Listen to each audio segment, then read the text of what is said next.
Hello and welcome to another episode of the Mic'd Up Show. This is the ultimate hub where the hidden stories behind the mortgage industry come to life. I'm Mike. Our other Mike is on vacation with family, a big event in his life. We'll let him talk about when he returns. But as you all know, in every episode, we dive deep into the entrepreneurial spirit, the strategic insights, and the breakthrough innovations that build the world's greatest mortgage companies. So whether you're advancing your career or scouting for industry leaders or exploring opportunities in mortgage, fintech, prop tech, you're in the right place. Get ready to unlock the story behind every mortgage. Let's dive in today with someone who has helped many families have great stories about obtaining their first home or their vacation home, or just getting into a better place. It's Max Leaman, CEO, founder of Loan People. And he is going to talk today about how he did not just go from originator to CEO by abandoning that loan officer mindset. He still practices today, still continues to have the volume that allowed him to go out there and generate the business that you need to generate to make the jump from loan officer. And what's fantastic about this episode is Max built an IMB, and many people go from broker and then use some hybrid approaches to eventually go into the IMB route. And I think from that point, it's a pretty similar route, but to just jump right in from loan officer to IMB is going to be a fantastic story for any loan officer processor out there who has ambitions. Doesn't mean you have to get up and do it tomorrow, but you can start to think about the process as you do it. So, welcome to the show, Max. I appreciate you coming on. Before you were CEO of Loan People, you were a top producer. You were top by units, I think, in the country at one point. Just can you tell us how you're able to build a book of business where it wasn't just 1 year flash, it was multiple years, it was units over volume, and even geographically, like did that, it sounds like that matters too. You believe in being present in the markets that you work in. Take us back to that, whether that how you got into the industry or just once you were in the industry, once you hit that moment of you had a system or you had the ability to actually predict, which I think a lot of people have trouble in this industry, kind of have an idea of what kind of volume you would have before the year ended. Well, first of all, Michael, thanks for having me. Pleasure to be here. I really appreciate you reaching out and having me on. So thank you very much. I appreciate everything you do for the industry. You're one of the good guys, and we certainly need more of you. So thank you for all of that. Actually, it's funny. Today's July 9th. Today is actually my 25th anniversary of being a loan officer. I started July 9th, 2001. So you caught me on a good day. Just like the country, right? A big birthday. You have a big birthday. Exactly. Too. Although I don't think we're going to have any UFC fights outside of my office or flyovers.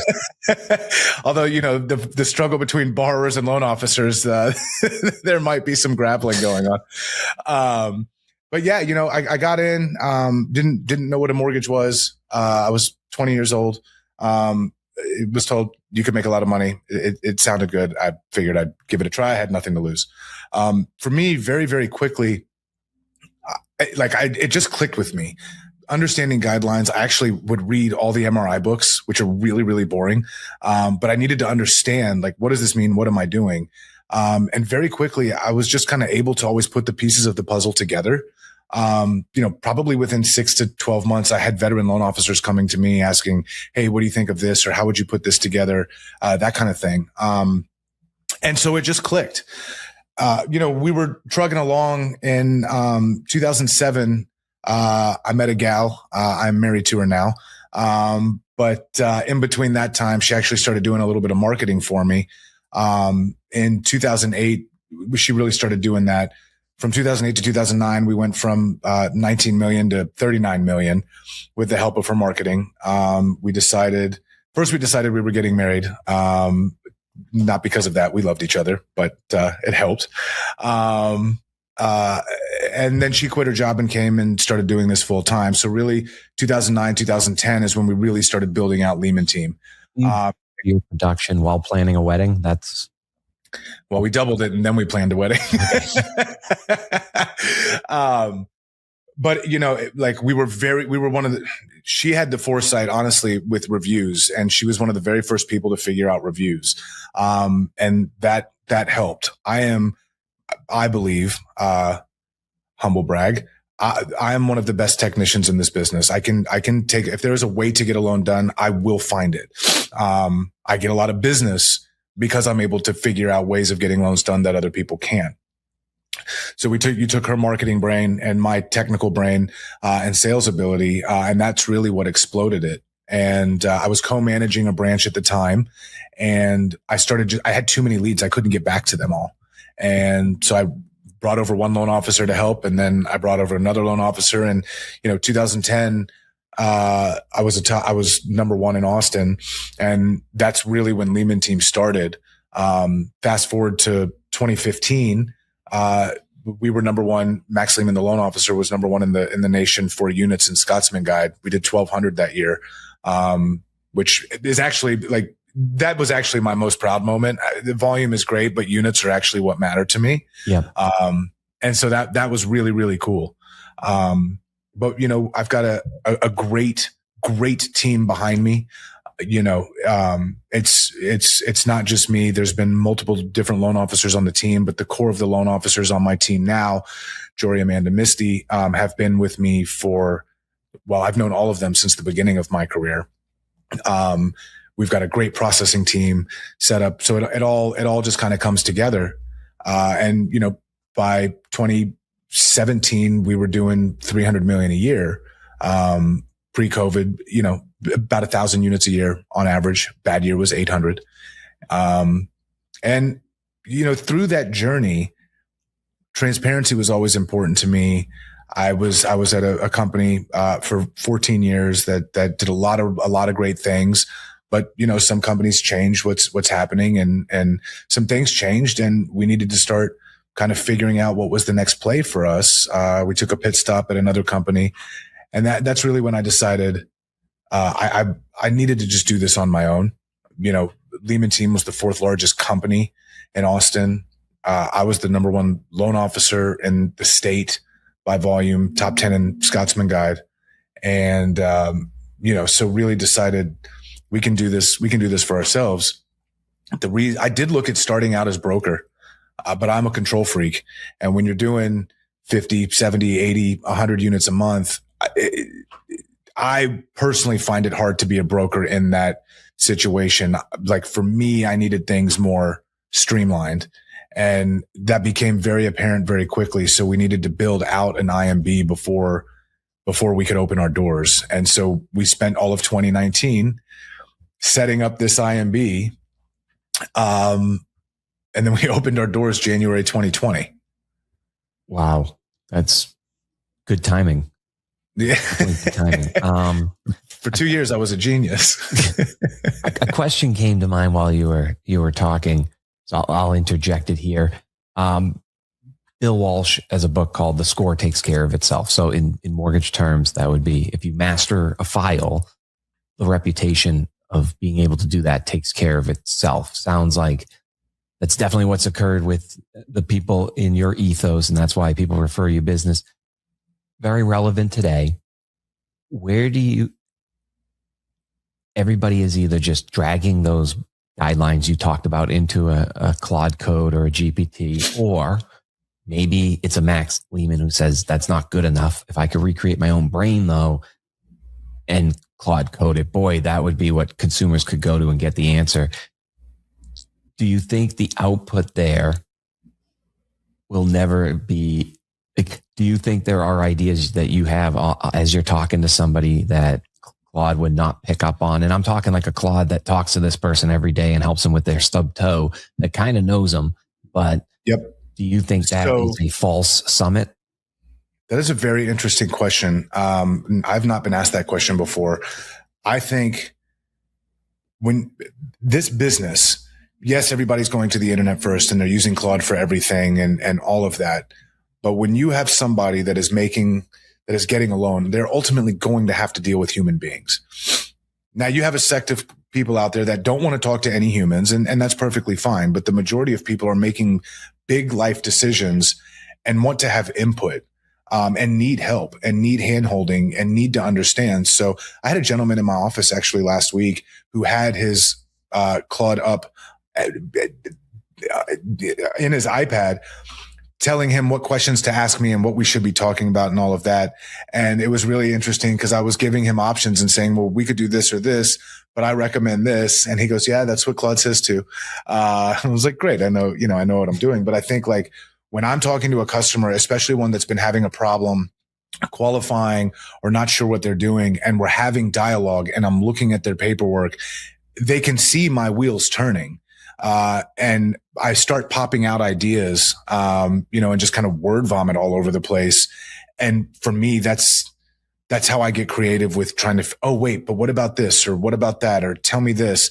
And I think that AI and computers in general, you don't get that with them, right? So they can actually see me working and thinking and caring about what they need and what they're looking for.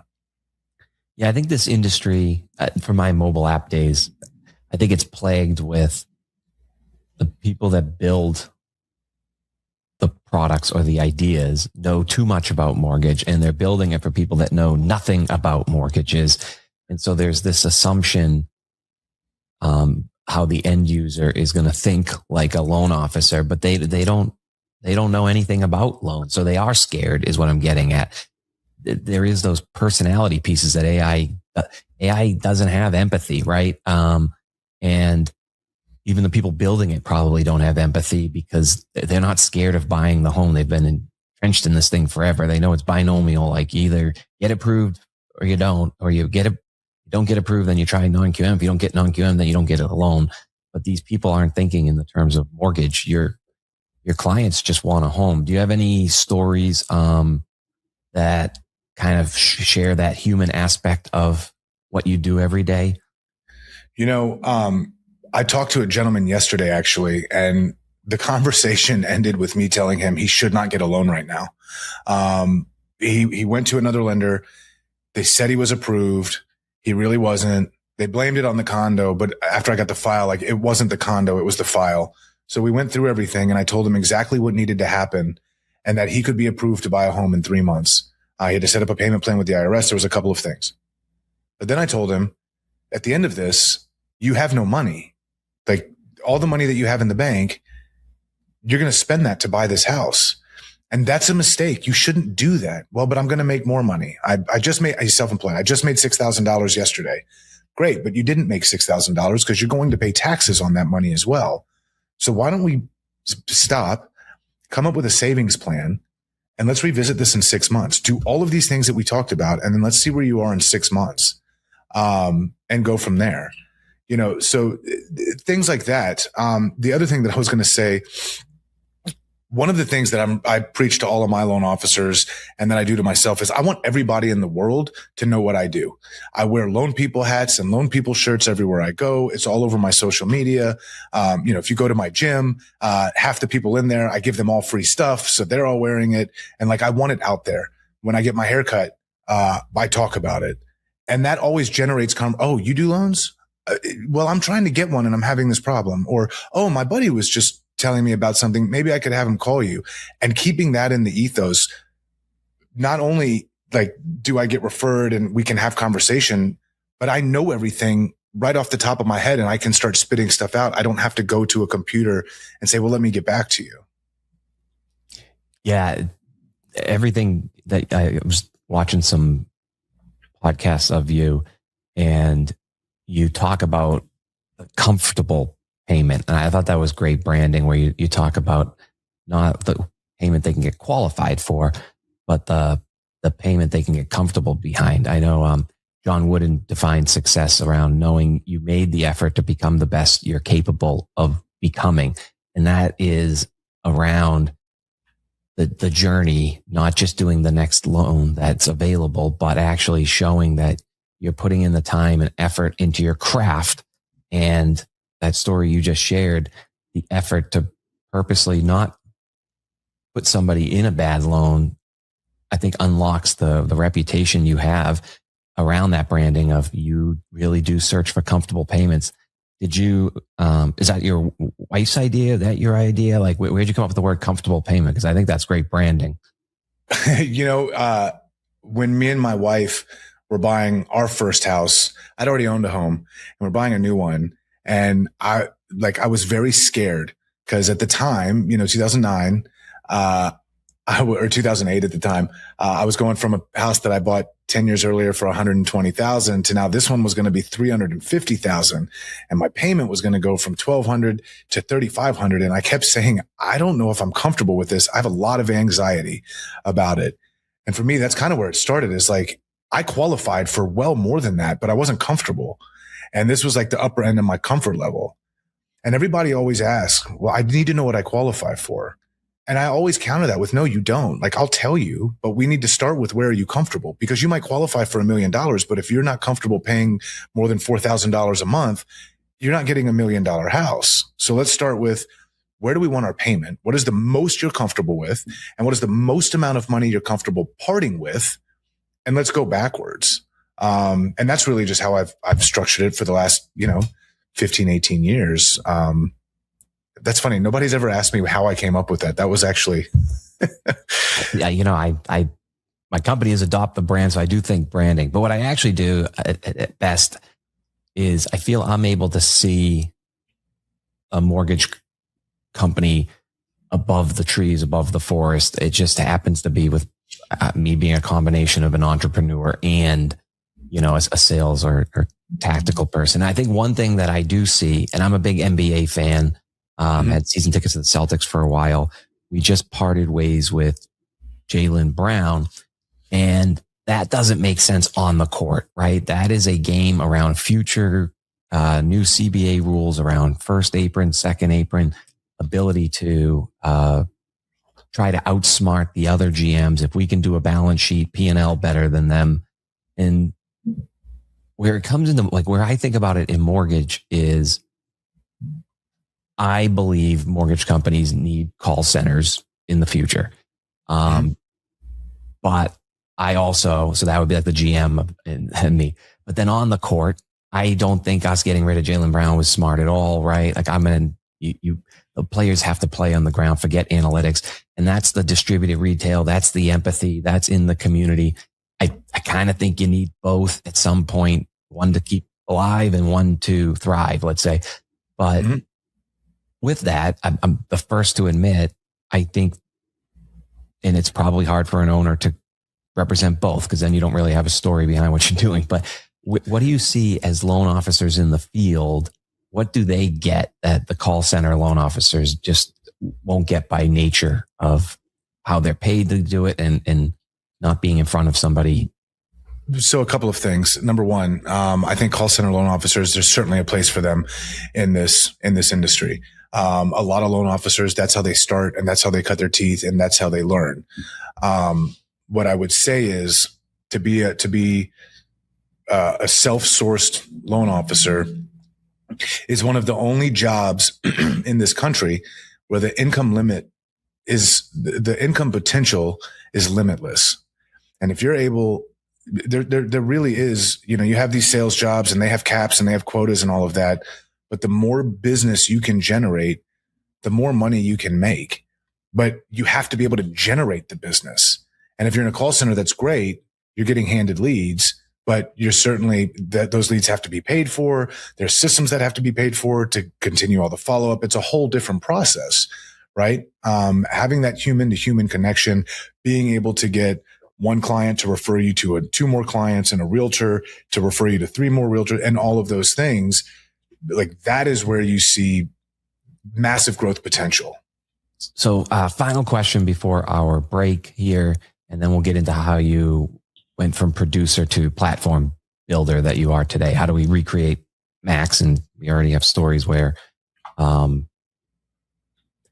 officers that follow your system produce more. And but can you just, and this is kind of a selfish question of mine, but as we were talking, can you give an overall view of the real estate referral ecosystem these days, with the listings now kind of changing where they're going, and the consolidation in real estate where there's less names? Is it any different than it was when I originated in 2012, or where you see it going? Just what's your pulse right now on real estate to loan officer referral ecosystem? So, there's a lot now with Compass taking over the world and buying everybody. And now a lot of these companies have relationships with big lenders, and they have their joint ventures. And when that first started, loan officers, everyone you talk to, we're not going to get as much business because now Compass has a preferred in-house lender that they have to use because of profit sharing. And like Keller Williams did it for a long time, where their agents would get a piece of the profit sharing. None of that matters. This is a relationship business. You have to continue to be the expert. You have to continue to provide value. But that real estate agent, the good real estate agents, want to send you business because they know that you're going to make them look good. And they know that if they send you somebody and you tell them they're good to go, they're good to go. And if they're going to have problems, they don't want to waste their time. And so people want to do business with their friends. I would say that I have 10,000 friends in this city and across this country, because we all like each other. We do business together. And it works well. Like, people want to work with their friends. So those other kind of JV relationships, they can hinder some people, but if you're really building those relationships, it's not a big deal. Well, that's great to hear, because it sounds like things are getting a little more wall guarded than they should be, but friends win out, right? People want to do business with people they like, and JVs are crazy. We could talk about that another day. Even talked to a lender the other day who was complaining about the real estate JV. And then I asked who they use for title, and they're like, I have a JV. It's like, oh geez, that's kind of throwing some stones in a glass house there. We do have some great sponsors that make this show possible. We do try to put a lot of effort into getting it into your ears if you're listening now, or where you're able to see it. So we couldn't do it without these great sponsors that help make the mortgage ecosystem run. We'll be back right after this break to hear more about building the platform.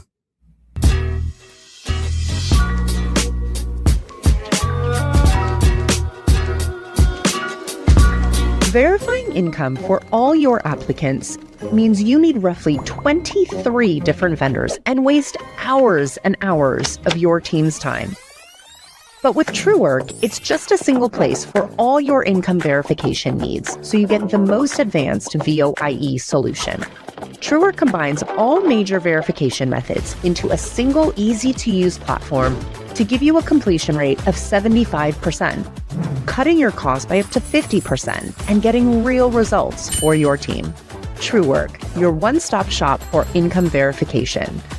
Click, verify, repeat.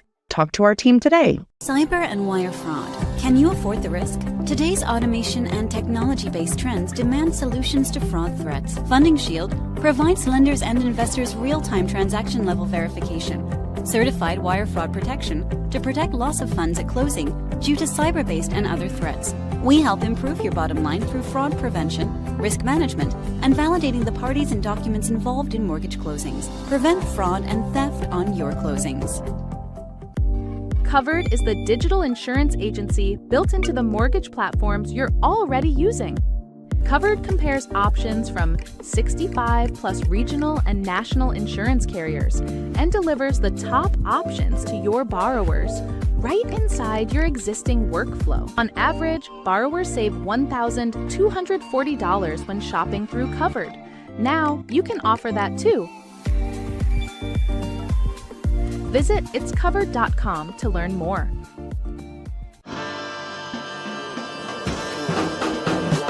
With True, we help you understand borrowers so you can help them as you grow your business. We stand for truth and trust. Because our AI-powered technology leaves no stone unturned, no data point unchecked, so you can make the right decisions, and your customers' loans can be approved faster. We stand for these things because they lead us to accuracy. And that leads you to proven insights and reduced risk. And it leads your customers to a better future. And that's what's true. Lending intelligence. True. Meet Addy AI. Write entire emails 10 times faster using AI. Simply tell Addy your email topic and watch the magic happen. Generative AI finds ways to make your writing shine. Train Addy to sound like you. Set up your business profile and let Addy learn about your company. Simply connect your website, upload documents, or link to your Google Drive, and you are good to go. Let AI handle your emails so you can focus on real work. Available in the Chrome Web Store.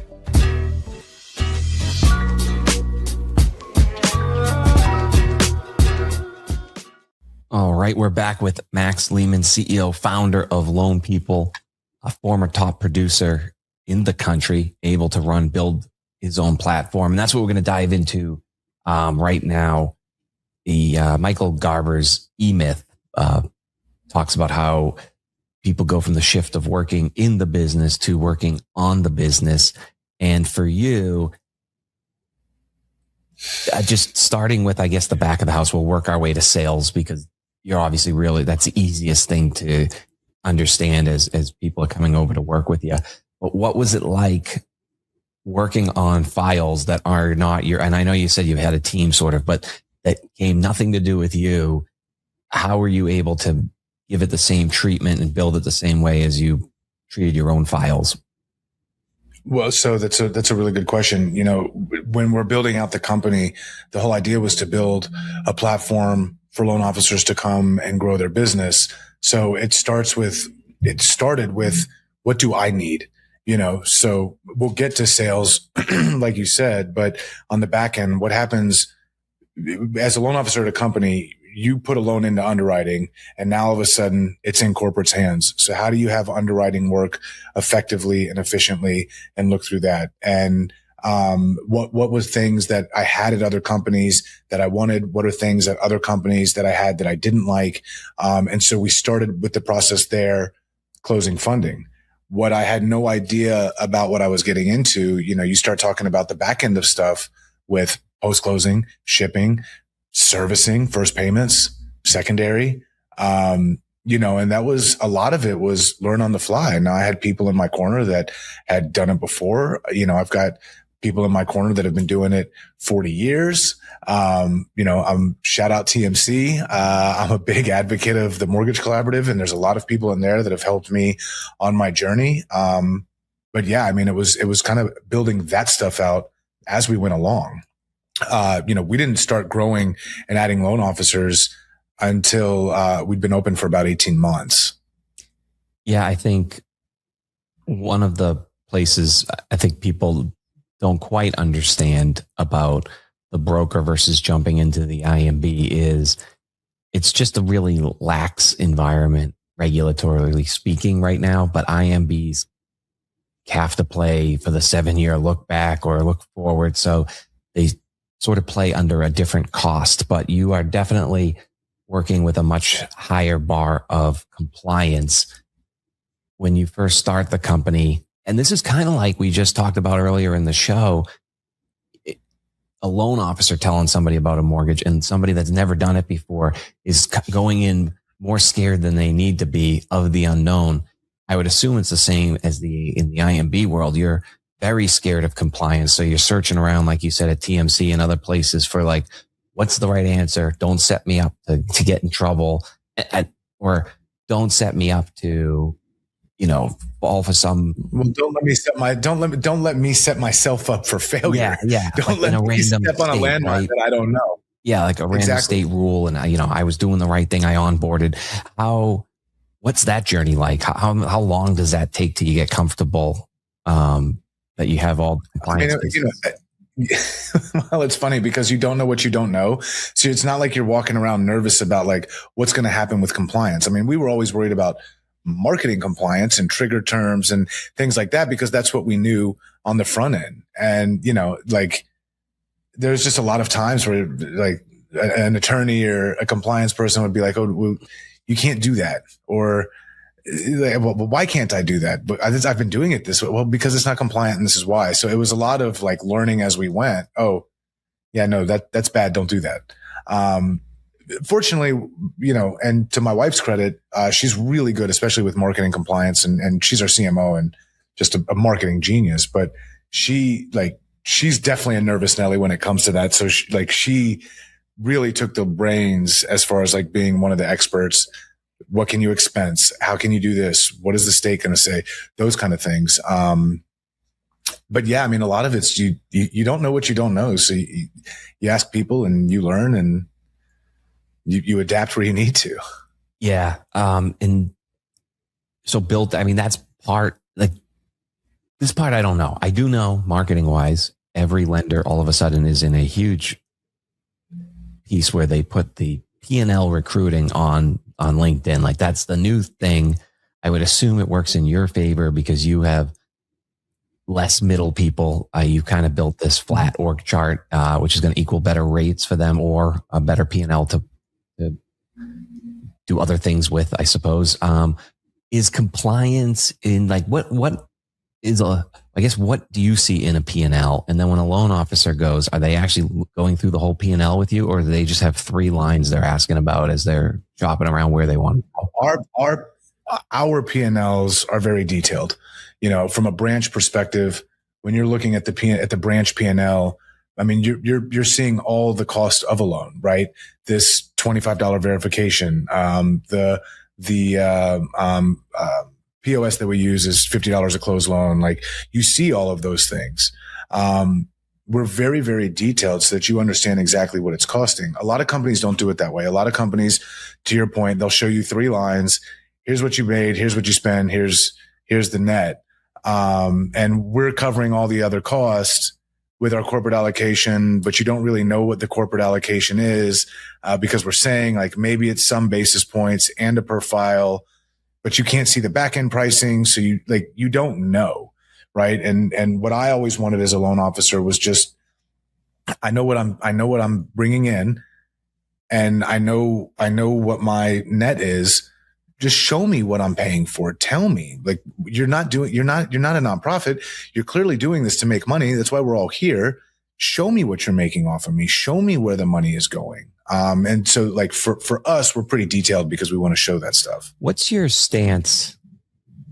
I'm trying to think of how I can ask this in case you don't want to answer it, but, we can edit anything. Oh yeah, that is true. What's your stance on secondary items, like with repercussions? So like gain on sale, like loan officers want transparency and part of that. But if you don't actually perform the flow and you were to be negatively hit, they don't want to get negatively hit.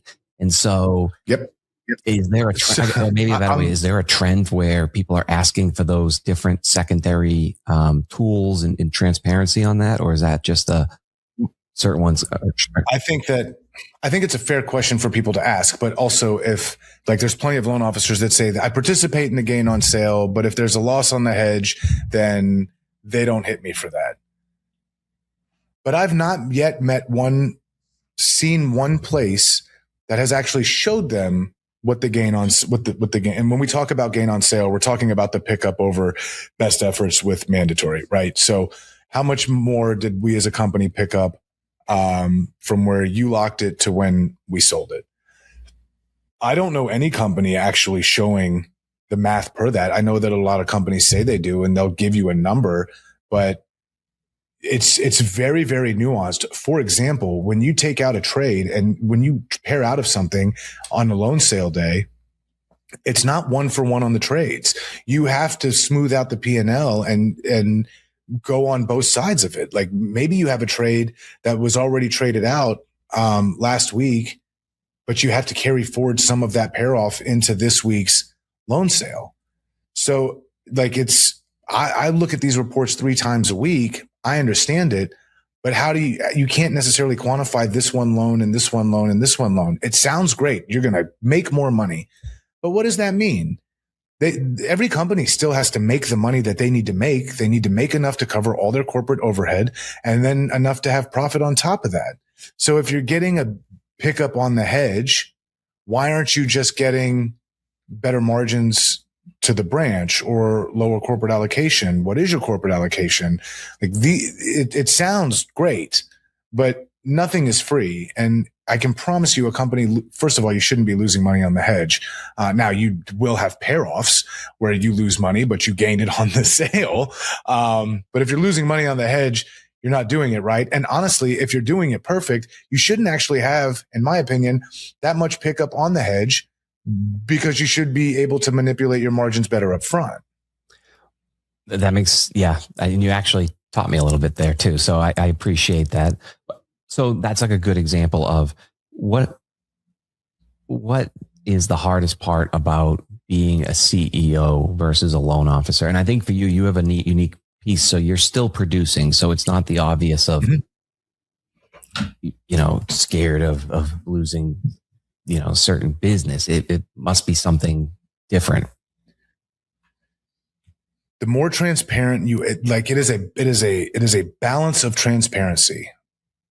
Loan officers inherently all believe you're hiding something. Every company's hiding something.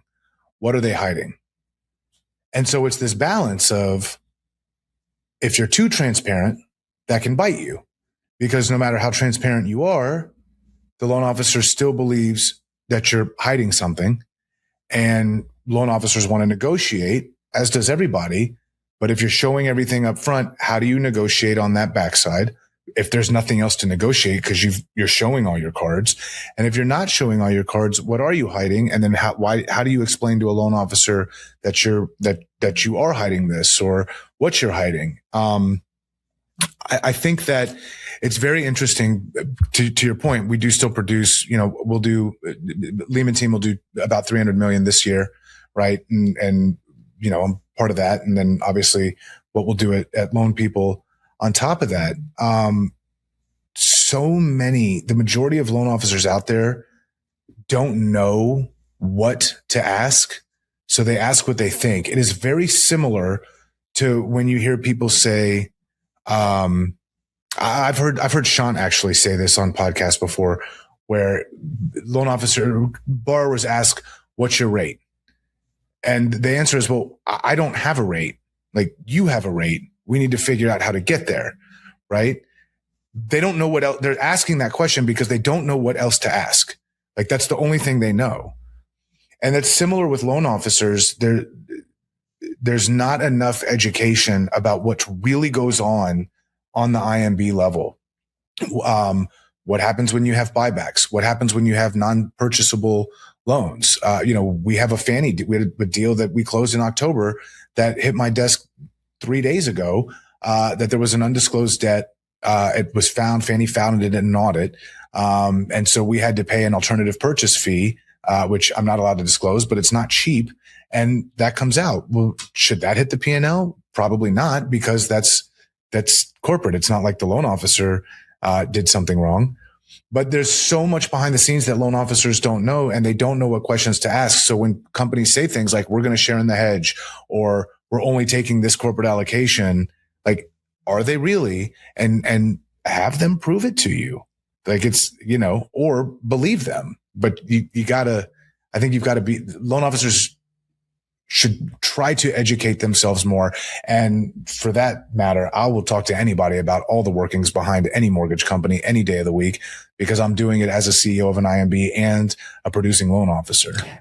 So, yes, if you're a listener here, you just got just reach out. And that's sort of the platform we have on this show, is we give access to leaders like yourself. You usually only get at conferences, and the people that need the advice the most, the loan officers, processors, don't go to the conferences because either affordability or nobody wants to send them to get recruited. We always joke here. So, but you also need, like I tell my vendors, you need a catalyst to reach out. So you saying that, Max, is hopefully somebody listens and takes you up on it. And so when they call you, ring, ring, ring, ring. And they ask you, what do you think is the most overpromised piece that you've heard from loan officers that other IMBs I don't know, other brokers, IMBs are offering? The P&L. You know, when you interview an employee, you're going to hire a closer or a processor or whomever, right? Mm-hmm. You don't know what you're getting into. They always present their best self. You know, they've got this beautiful resume. They're all dressed up. You know, you're getting, as Chris Rock once said in one of his stand-ups, you're not meeting them, you're meeting their representative, right? Like, and it's the same thing when you're getting recruited by a company and they're showing you, oh, this is what your pricing is going to be, and this is what your P&L is going to look like, and all of those things. They don't know. They don't know. I've seen 1,000 P&Ls, 10,000 P&Ls. You can't, when you're looking at line items and you don't have a general ledger, it's very hard to really understand. So everybody does this like, well, this is our average basis point spend on this, and this is our average basis point spend on that, because most P&L owners don't look at, and some don't have a general ledger. They just have this one Excel sheet. And so, you know, it's that. It's just because this looks amazing doesn't necessarily mean that's what it's going to be. Now, I'm not saying it's always not and that everybody's a liar, but it's certainly the most overhyped and overpromised thing that I see out there. Yeah. And is that did the P&L become popular to satisfy the entrepreneurial aspect of a salesperson, but so they can stay being a loan officer, but they can't, they don't really want to run a whole, they don't want to go through everything you did with warehouse lines. Is that where the P&L became a big part of mortgage? You know, it used to be a big part back in the day, and then they had to go away. I like to joke that when I started Loan People and immediately said we're doing P&Ls, that everybody else got on board and I started the trend. But I think really, it's not, I'm sure, but it's funny to joke about. But look, I mean, as a loan officer, we all feel like we're self-employed, right? We all want to be self-employed. We all feel like we're self-employed. The reason I started an IMB is because I thought I was self-employed. I commanded, I am self-employed. I can take my business anywhere. Yes. But the place that you're at can also change your margins and change your pay and make you do all these things and not let you expense stuff. So like when I hit that harsh reality of I'm not really self-employed, that is where I started going down the path of starting my own company. But I think loan officers are smart enough to understand that they're more than just a commission. If I'm bringing this in, I should get a piece of it, and I shouldn't just get my 100 or 125 basis points or whatever I get. Like I should participate in the profits.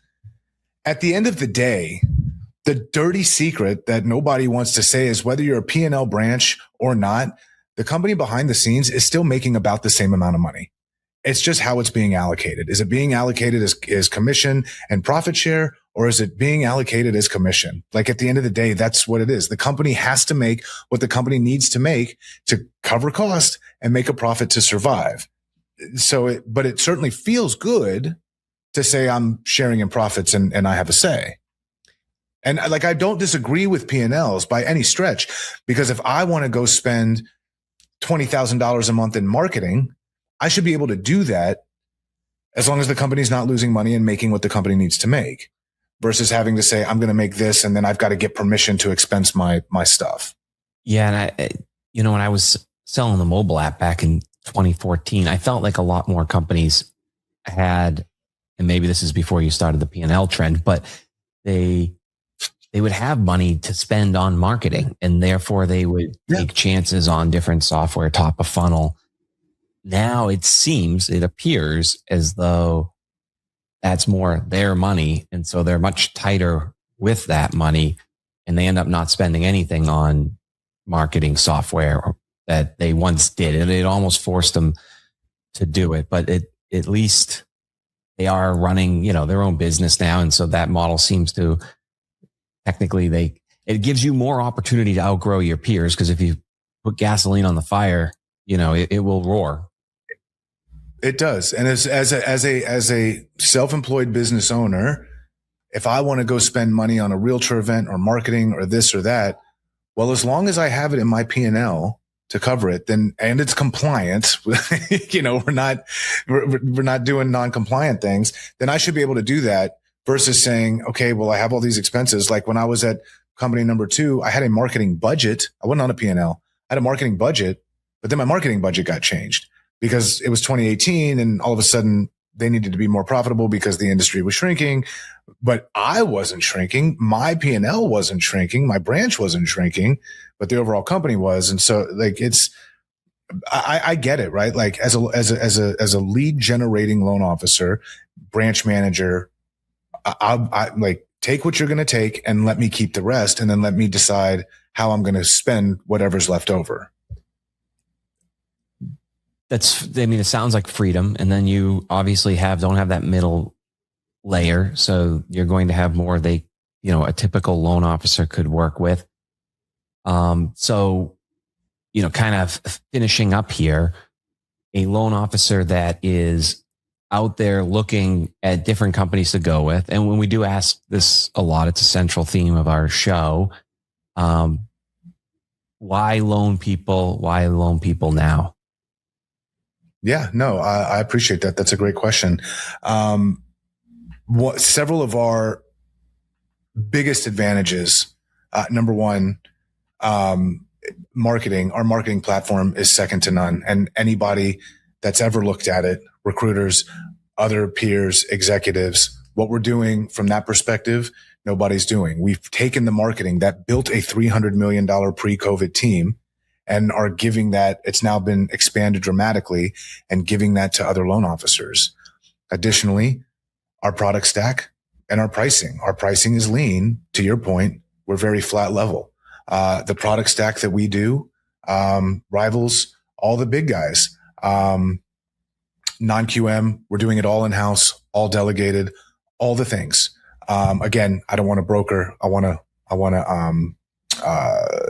to maintain control. And then I'm a top producing loan officer / CEO. So I can explain and talk to, number one, how do we work through this deal and how do we make this deal work? But also here's what goes on behind the scenes of secondary compliance, post-closing. And here's the things that we're dealing with.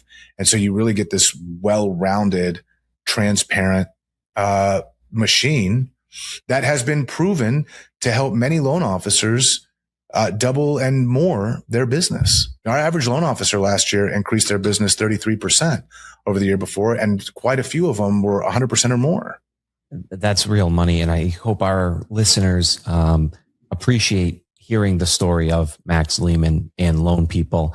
It's not just growth for the sake of growth, but a company that was built from a loan officer's originating platform, operating system that he used, the ability to understand the file, protect the customer, work towards a comfortable payment, respect the agent relationships with 10,000 friends, know the numbers, certainly know the guidelines better than anybody, and build the kind of platform that can share it with you as a loan officer that you wish existed, maybe where you are today, and now have the opportunity to either join Max, or as he said, just reach out and form a relationship, get some advice, and someday see if paths cross. Thank you, Max. Appreciate you coming on the show. Really appreciate you having me. Thank you so much. Thank you for joining us on this journey into the heart of mortgage innovation. Every mortgage has a story, and we're here to help you write yours. If you enjoyed today's insights, please subscribe, leave a comment, share it with your network, and connect with us on social media. Until next time, keep pushing the boundaries and uncovering the stories that drive our industry forward.